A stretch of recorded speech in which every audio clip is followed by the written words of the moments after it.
우리는 남들에게도 존경받는 존귀한 사람이 되기를 원합니다.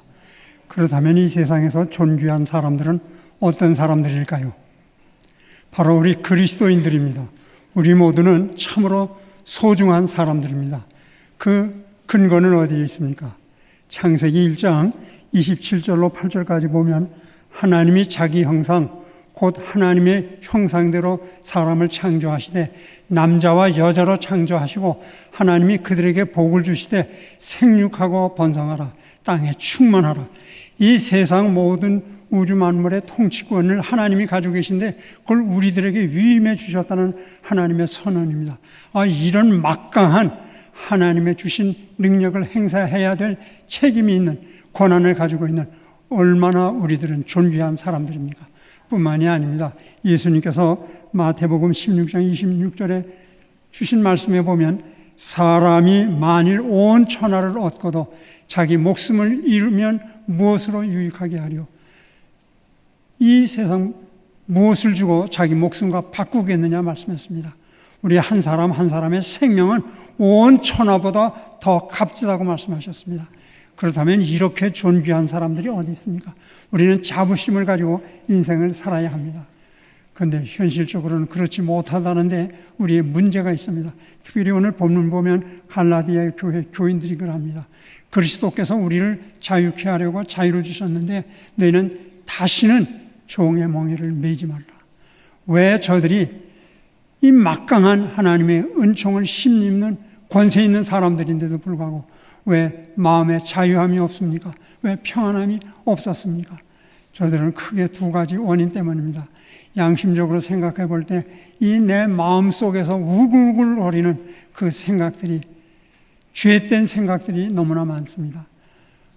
하나님의 말씀을 보면 마가복음 7장 21절 이하에 속에서 곧 사람의 마음에서 나오는 것은 악한 생각, 곧 음란과 도둑질과 살인과 간음과 탐욕과 악독과 속임과 음탕과 질투와 비방과 교만과 우매함이니 이 모든 것이 다 속에서 나와 사람을 더럽게 한다고 말씀하셨습니다. 아니 얼마나 우리 속에 죄가 우글거리고 있습니다. 그러니 우리 마음이 자유함을 얻을 수가 없습니다. 편안함을 얻을 수 없는 것이 우리의 속성임을 하나님의 말씀은 명확하게 증언하고 있으십니다. 그런데 또 그 문제만이 아닙니다. 하나님을 믿을 때 율법을 지켜야 된다는 압박이 저들에게는 있습니다. 어떻게 하면 하나님을 잘 섬길 것인가? 하나님이 율법을 주시지 않았는가? 이 율법을 정확하게 알고 따라가야 하나님의 백성으로서의 특권을 누리고 존귀한 자로 살아갈 수 있는데 이 도대체 율법을 다 지킬 수가 없다는 한계 속에 저들은 고민하고 있습니다. 어떻게 하면 율법을 정확하게 알고 그 율법을 지킬 수 있을 것인가? 열심히 율법학자들이 율법을 연구했습니다. 그리고 보니까 율법이 도대체 몇 가지일까? 계명이 몇 가지일까? 10계명만이 아니고 율법서를 정확하게 연구해 보니까 율법은 자그마치 613가지가 된다고 저들은 분류를 해놨습니다. 적극적인 율법, 무엇 해라 하는 말씀이 248개라고 저들은 확정해 놨습니다. 우리 몸의 지체가 248개임을 저들은 참고했던 모양입니다. 그리고 부정적인 소극적인 계명, 무엇 하지 말아라 하는 말씀은 1년 365일인데 그 10계명의 그 글자 수를 따져보고서 613개 계명을 확인했는데 우리가 무엇 하지 말아라 하는 말씀도 365개나 됩니다. 그런데 문제는 어디에 있냐면 이 계명을 다 잘 지킨다 할지라도 마지막 한 계명을 지키지 못하면 야고보 2장 10절에 누구든지 율법을 지키다가 그 하나를 범하면 모두 범한 자가 되나니. 아니 613개 그 계명 기억이나 하겠습니까? 그러니 하나 이상 어기며 살아가는 어쩔 수 없는 숙명적 존재임을 생각해 보면 너무도 마음이 자유롭지 못합니다. 편안하지 못한 이런 속에서 신앙생활하고 있었습니다. 오늘 우리들은 어떠합니까? 우리들도 이 율법을 지키지 못해서 거기다 또 할례까지 받아야만 됩니다. 그러니 그 율법을 다 기억지도 못한 우리도 자유함을 잃어버리지는 혹 아니했습니까? 그런데 우리들이 분명히 기억해야 될 것이 있습니다. 로마서 5장 8절에 보면 우리가 아직 죄인 되었을 때 그리스도께서 우리를 위하여 죽으심으로 하나님께서 우리에 대한 자기 사랑을 확증해 주셨습니다. 우리는 아직 죄가 뭔지도 모르고 예수님도 믿지 못하고 이 세상도 모를 그때 이미 하나님이 당신의 아들 예수 그리스도를 보내주시고 우리의 죄짐을 지시고 십자가 못 박혀 돌아가심으로 그 십자가에서 흘리신 보배 피의 능력을 믿기만 하면 다 죄의 용서함을 받고 그리고 하나님의 자녀가 되는 특권을 보장해 주셨다는 사실을 기억해야 됩니다. 또 에베소서 2장 8절 9절에 보면 너희는 그 은혜에 의하여 믿음으로 말미암아 구원을 얻었나니 이것이 행위에서 너희는 그 은혜에 의하여 믿음으로 말미암아 구원을 받았나니 이것은 너희에게서 난 것이 아니요 하나님의 선물이라 행위에서 난 것이 아니니 누구든지 자랑치 못하지.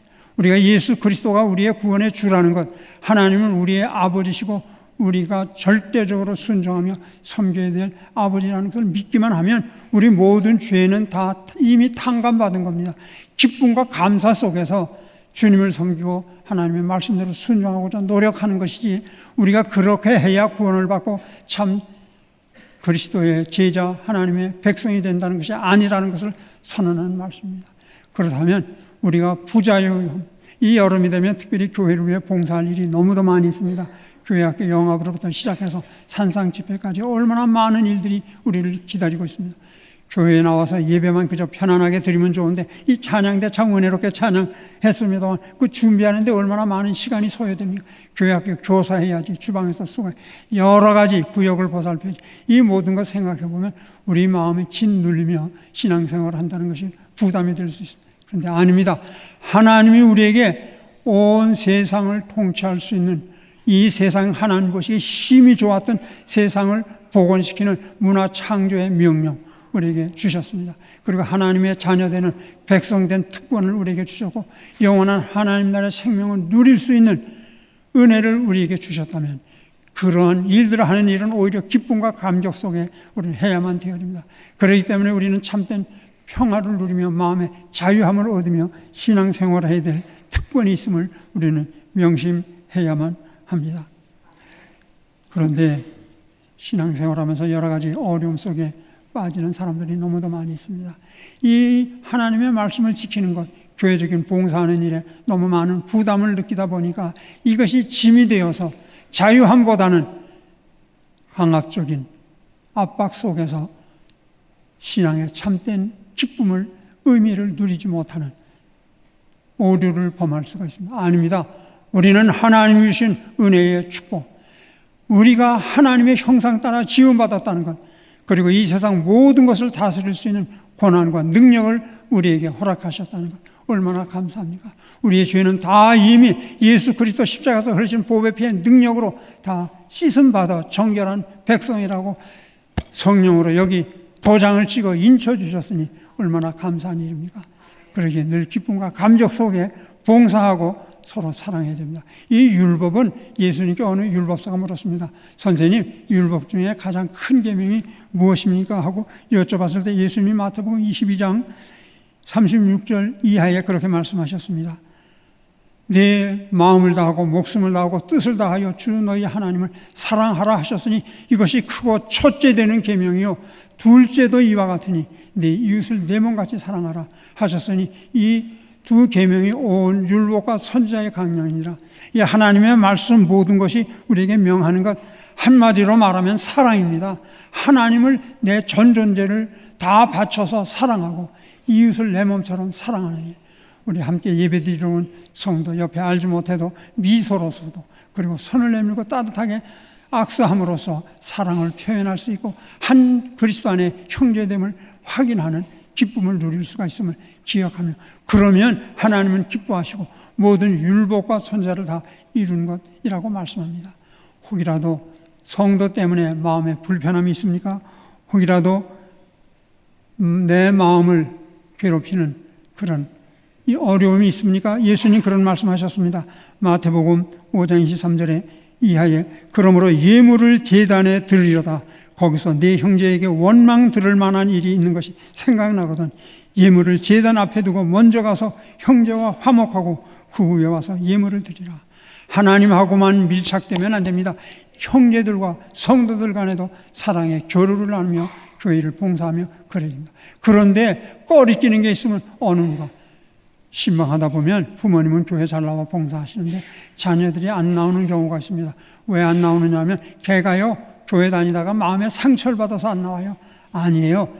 내가 누구에게 상처받았다면 나도 누구에게 상처 주며 살아가는 불완전한 존재임을 시인해야 돼요. 모든 걸 다 포용할 줄 아는 너그러움이 있어야 돼요. 그런데 마음에 꺼리는 게 있느냐. 아버지 앞에 드리려고 했던 그거 예물을 성전에다 두고 가서 형제와 화목하고 와서 내게 예배 드려라. 그렇지 않으면 참된 예배가 아니 된다. 그런 말씀입니다. 예물 가져와야지 그 귀중한 것 잊어버리든지 하면 어떠하냐. 하나님은 우리 속성을 너무도 잘 아십니다. 만약에 그거 가지고 집에 가면 옛다 뭐 또 갈 게 있느냐. 나 이제 하나님 예배드리러 갔다가요 마음에 꺼리끼는 거 있어서 집에 왔는데 집에서 기도하면 되죠. 찬송 한 장 부를게요. 그렇게 할 위험성이 너무도 많은 것이 우리 연약한 인간의 실성. 그렇기 때문에 재물은 교회에다 둬라. 내 마음은 교회에다 두고 가서 그 형제와 화목하고 와서 하나님께 예배드리라. 그런 말씀입니다. 그런데 오늘은 특별히 8월 마지막 주일이 되어집니다. 8월은 우리 민족에게 잊지 못할 감격적인 날이 있습니다. 그날이 무슨 날이죠? 광복절이죠.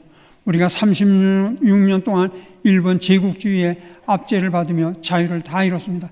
자유만 잃었습니까? 모든 것, 이름도 잃었죠. 글도 잃었죠. 말도 잃었죠. 국권도 잃었죠. 모든 것들을 다 빼앗겼었습니다. 그런데 왜 우리가 그러고 왜 자유함을 잃어버렸습니까? 우리가 하나님이 창조하시고 하나님이 운영하시는 이 세상, 그 하나님 보시기 아름다운 세상으로 만들기 위해 하나님의 일에 협력하고 그러해야 되는데 그걸 제대로 못했던 겁니다. 이 세계가 어떻게 움직여져 가는지, 우리 이웃 나라들은 어떻게 살아가고 있는지에 대해서 우리가 면밀히 관찰하며 그러면서 이 나라를 사랑하며 우리가 살아갔어야 합니다. 그런데 그게 우리에게는 부족했습니다. 이 일본 사람들은요, 옛날 벌써 1800년대 아마 그 이전부터도 그랬는지 모르겠습니다. 어린 아이들 중에서 유능한 아이들을 선별합니다. 그러니까 너는 미국 가라, 넌 영국 가라, 넌 프랑스 가라, 넌 호주 가라, 너는 중국 가라, 이러면서 아이들을 몇 명씩 외국으로 유학을 보냅니다. 그때 뭐 비행기가 있습니까? 배가 제대로 있기나 했었습니다. 뭐 그때 전화가 있었습니까? 핸드폰이 있었습니까? 그러니까 부모하고 단절입니다. 그 어린 것들, 초등학교나 저거 다닐까 말까 한 그 아이들을 외국으로 유학을 보내서 나라가 너 데리러 오기까지는 절대로 엄마 생각하고 아빠 생각하고 울지 말아라. 그리고 고국에 돌아올 생각하지 말아라. 데리러 올 때까지 여기서 열심히 공부해라. 그리고 이 나라가 어떻게 해서 이렇게 우리보다 잘 사는지에 대해서 면밀히 검토하고 그래라. 그래서 아이들을 가서 공부하도록 그렇게 만들었었습니다. 그뿐만이 아니에요. 저 일본 사람들은 이 세계 각국이 어떻게 사는지, 지리, 그 나라의 영토가 어디 있고 어떻게 생겼는지, 산이 많은지 덜이 많은지, 그리고 강은 어떻게 물줄기가 났는지, 그리고 저들의 문화는 어떤지, 뭘 먹고 사는지, 뭘 입고 사는지, 학교 교육제도는 어떤지, 군사적인 그런 힘은 얼마나 가지고 있는지, 모든 것에 대해서 면밀히 연구한 방대한 책이 있었습니다. 이 책을 인쇄해가지고 그 일본 글을 아는 사람이면 누구든지 다 열심히 그것을 연구하며 세계가 어떻게 돌아가는지, 세계 사람들이 어떻게 살고 있는지에 대해서 열심히 연구하고 그걸 다 읽혔습니다. 심지어는 그 사무라이들 그 큰 칼 가지고 귀족 이렇게 호위하다가 잘못되든지 하면 자기 배를 갈라서 죽는 그런 무서운 그런 무사들, 이런 사람들까지 그들은 뭘 했냐면 벽에다가 세계 지도를 붙여놨습니다. 식자들은 누구네 집이나 다 세계 지도를 벽에다 붙여놓고 매일 세계가 어떻게 움직이는가, 우리나라 말고도 세계 어떤 나라들이 있는가, 그걸 늘 보고 우리 나라를 사랑하고 세계로 진출해야 되겠다 하는 꿈을 가지고 자라고 일하도록 그렇게 교육하는 그런, 심지어는 그 칼 가지고 사람 죽이고 하는 일에 능숙하다고 생각, 무식하고 그저 10만 완력만 쓰는 사람으로 알았던 그런 사람들에게도 벽에다 세계 지도를 펼쳐놓고 거기 매일 보면서 생각하고 나라 사랑하고 세계를 바라보며 자라가라, 그런 걸 했습니다. 그런데 우리나라는 어땠습니까? 우리나라는 그러지 못했습니다. 우리나라에서 제일 먼저 해외 유학을 간 사람 누구일까요? 아마 김대건 씨 아닌가 모르겠습니다. 그 가정은 아버지도 할아버지도 이 천주교 신앙생활 하는 것 때문에 처형을 당했습니다. 그런데 그 집에 김대건이라고 하는 1822년도에 출생한 아들이 있었습니다. 이 아이가 참 기특했습니다. 그러니까 이 선교사들이, 캐톨릭의 선교사들이 마카오로 유학을 보냈습니다. 14살 될 때 보냈었습니다. 그리고 10년 동안 그곳에 가서 열심히 라틴어를 배웠습니다. 불란서어를 배웠습니다. 중국어를 배웠습니다. 중국 말은 몰라도 또 글자, 평생을 배워도 중국 사람도 다 깨치지 못하는 그런 중국 글자도 배우고 하면서 세계가 어떻게 돌아가는지, 서양의 노래가 어떠한지, 그림이 어떠한지, 문화가 어떤지 이런 걸 모두 다 배우면서 공부하는 사람입니다. 10년 동안 열심히 공부했습니다. 그리고 힘으로서의 소품을 받아가지고 그가 돌아왔습니다. 그렇다고 하면 임금님께서 그 어린아이 얼마나 참 기특합니까?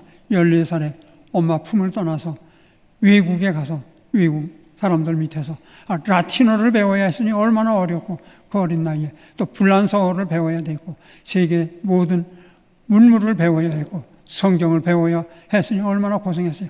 그러나 그 아이는 세계 지도를 그릴 줄 아는 그런 아이였고, 세계의 서양의 음악은 어떠한지, 그림은 어떠한지 이런 걸 다 아는 아이고, 그렇다면 그 아이, 이제 24살밖에 안 된 이 아이 옆에다 두고 자문을 받았으면 얼마나 좋아요.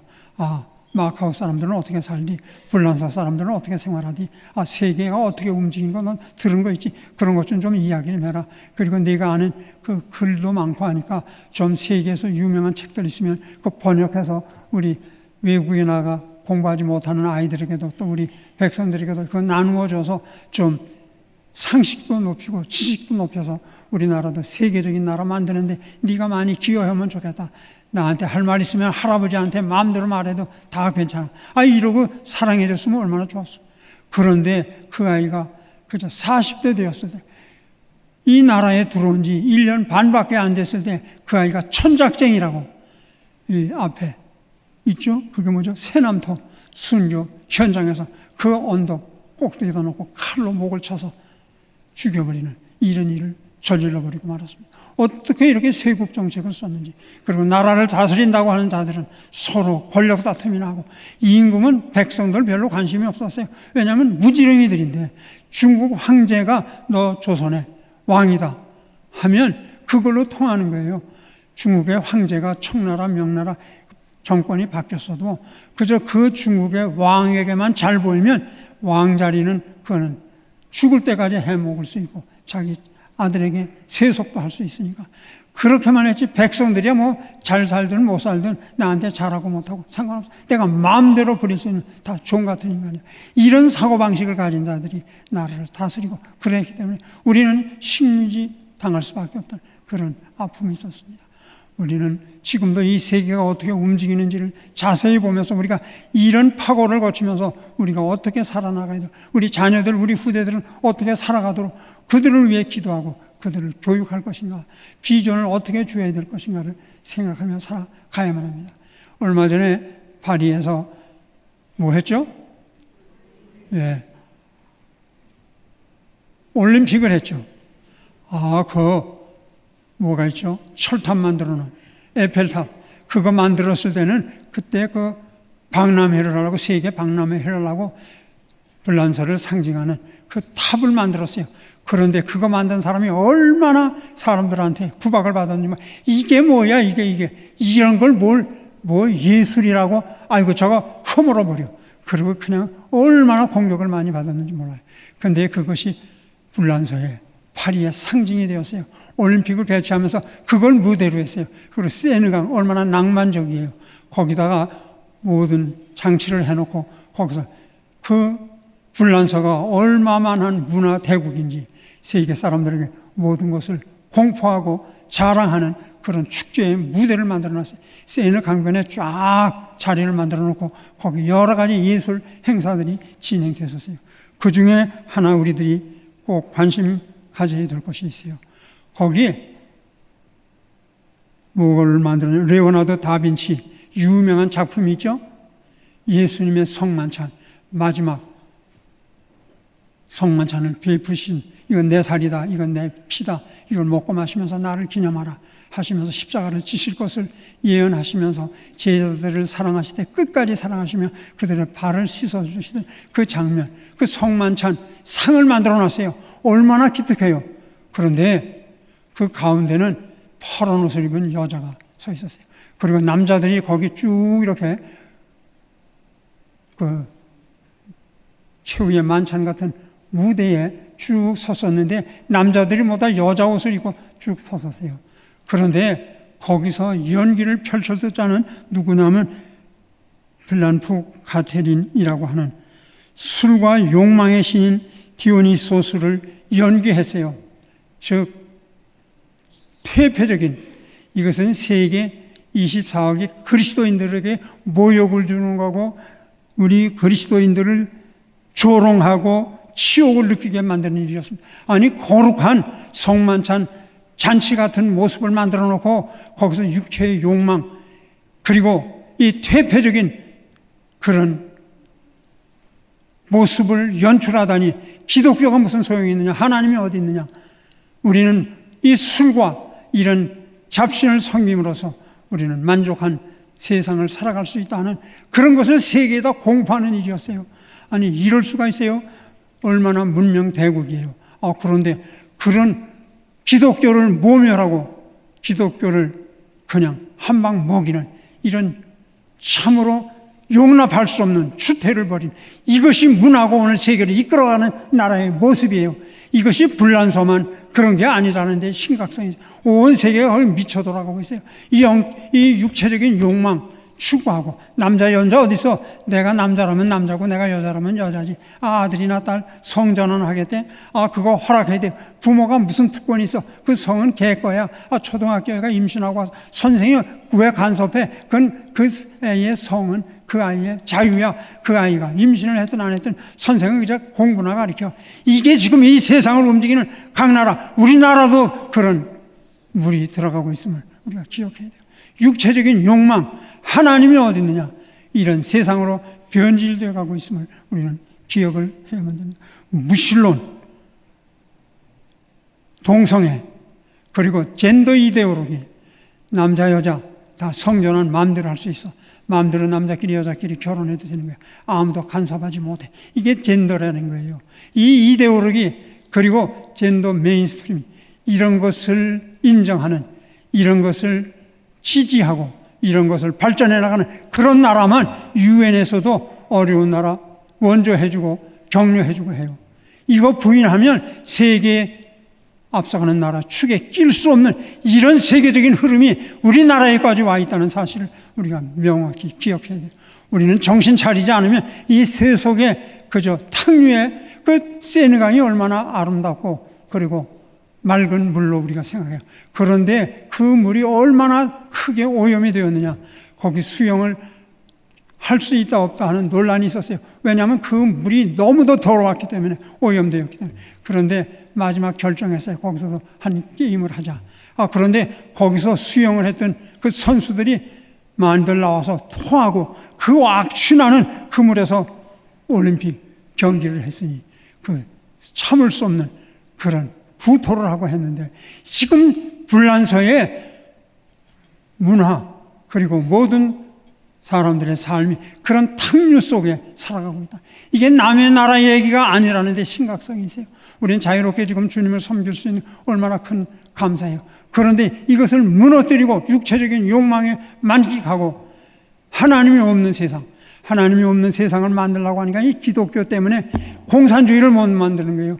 21세기 와가지고 좀 네오마르크시즘, 새로운 공산주의. 공산주의는 이 인류의 공동선, 휴머니즘을 실현하기 위한 좋은 정치 제도다. 근데 이 기독교 놈들, 이것들은 순교하면 순교라지 절대로 굴하지 않고 저희 하나님의 말씀대로만 살아간다 해가지고 이 기독교를 없애야 우리가 지상낙원을 만들 수 있는데, 기독교 없앨 수 있는 유일한 방법, 핍박하면 핍박할수록 더 기독교인들이 열심히 기도해요. 더 열심히 신앙생활해요. 순교하면 순교를 영광으로 알고 그러는 사람. 이거 없앨 수 있는 방법은 젠더, 이 성인 남자 여자로 지음받은 게 아니야. 그저 자기 마음대로 아침에는 남자였다 밤에 잘 때는 여자가 되고 다음 날은 또 바뀌고, 이게 다 승인이 되고 마음대로 낙태하고 마음대로 성전환하고 마음대로 남자끼리 결혼하고 여자끼리 결혼하고, 이거를 인정하는 그게 문화대국이라고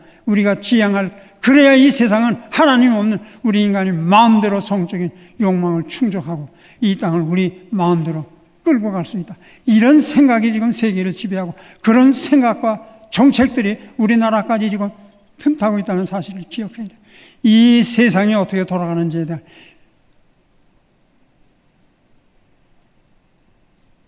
우리의 관심, 우리의 세밀한 민첩한 이런 신앙적인 것이 없으면 우리 하나님 믿는 것도 얼마 못 가요. 신앙생활도 얼마 못 해요. 다 지옥의 불구덩이에 진노받을 수밖에 없는, 그리스도께서 우리를 자유케 하려고 자유를 주셨으니 그러므로 굳건하게 서서 다시는 종의 멍에를 매지 말라 말씀하셨어요. 또 베드로전서 5장 8절 9절 보면 근신하라 깨어라 너희 대적 마귀가 우는 사자같이 두루다니며 삼킬 자를 찾나니 너희는 믿음을 굳건하게 하여 그를 대적하라. 우리는 정신 차리고 근신해야 돼요. 우리에게 주신 참 자유함을 기뻐하면서 이 자랑스러운 대한민국, 얼마나 우리나라 자랑스러워요. 그 말씀 하다 보면 1시간을 해도 모자라요 시간이.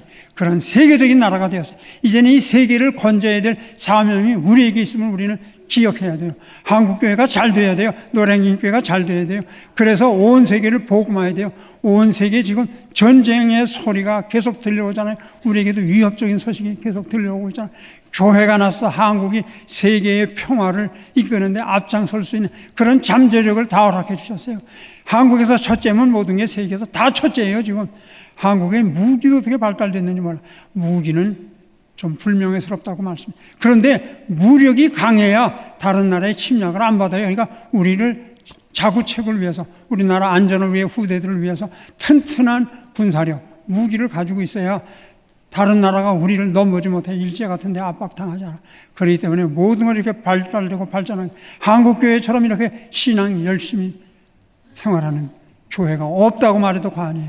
우리 한국교회 주신 하나님의 특별한 사명이 있음을 기억하면서 우리에게 주신 자유를 누리고 우리 하나님께만 영광 돌리게 근신하고 정신 차려서 하나님의 말씀에 굳게 서는 우리 모두 되시기를 주의 이름으로 축원합니다. 축원합니다. 축원합니다. 아버지 하나님, 온 세상이 미쳐 돌아가고 있습니다. 하나님을 멀리하고 무신론 세계를 만들려고 발광하고 있습니다. 그런데 우리는 자유함을 주시고 그리스도 안에서 하나님께 영광 돌려드리는 삶을 위하여 오늘도 주 앞에 나와 경배해드리겠사오니 감사함을 드립니다.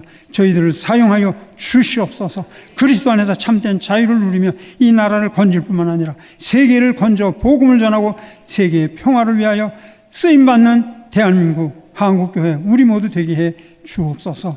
우리 구원의 주 예수 그리스도의 이름으로 기도드리옵나이다. 아멘. 다 같이 자리에서 일어나 우리 하나님께서 주신 은혜를 생각하며 이 시간 함께 찬양하시겠습니다.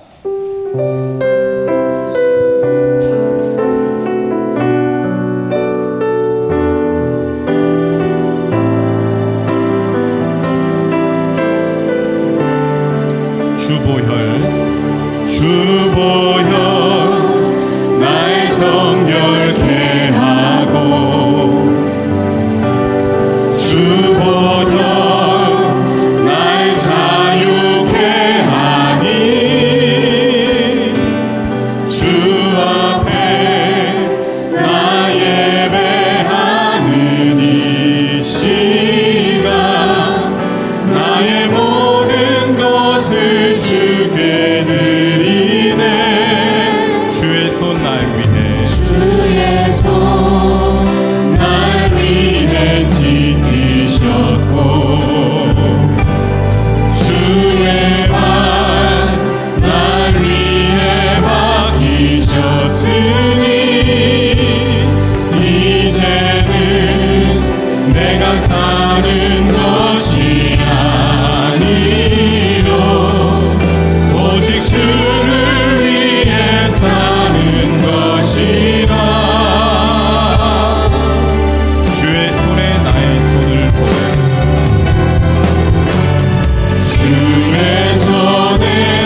기도하겠습니다. 더 이상 율법주의자들처럼 나의 수고와 열심을 내세우지 않게 하시고 은혜 가운데 거하게 하옵소서. 아직도 고치지 못한 은밀한 죄를 돌아보게 하시고 회개하게 하옵소서. 무엇보다도 사랑 없음을 회개하며 하나님을 사랑하고 이웃을 사랑하는 것이 거룩한 습관이 되게 하소서. 그리하여 다시는 종의 멍에를 매지 않도록 우리 다 같이 주여 부르짖고 통성으로 기도하겠습니다. 주여! 아버지 하나님, 오늘 귀한 말씀 주심을 진심으로 감사합니다. 하나님을 믿는다고 하고 하나님 말씀대로 산다고 하면서 우리 마음에 큰 짐이 있었음을 부끄러운 마음으로 고백합니다.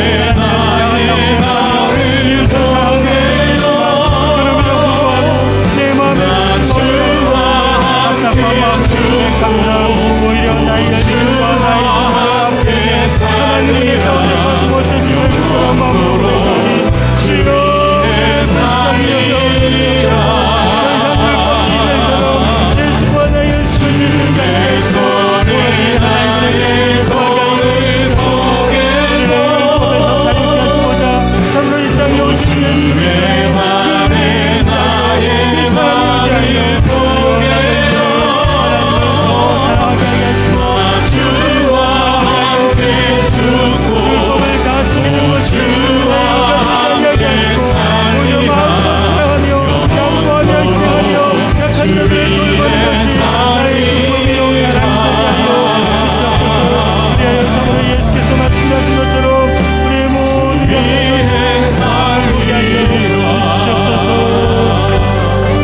예수님 이름으로 기도드리옵나이다. 아멘. 이제 강신원 원로 목사님 축도 인도해 주시겠습니다. 이제는 길이요 진리요 생명이신 우리 구원의 주 예수 그리스도의 은혜와 하나님 아버지의 무한하신 사랑하심과 성령님의 감화 충만하심과 교통하심이 노량진 교회와 저희 성도들 위해 한국교회 위해 함께 하시사 참 자유를 누리며 오직 아버님의 영광을 위하여 이 땅에 복음을 전하며 평화를 이루기 위해 쓰임받는 우리 모두 되게 해주셨기를 간절히 축원하옵나이다. 아멘.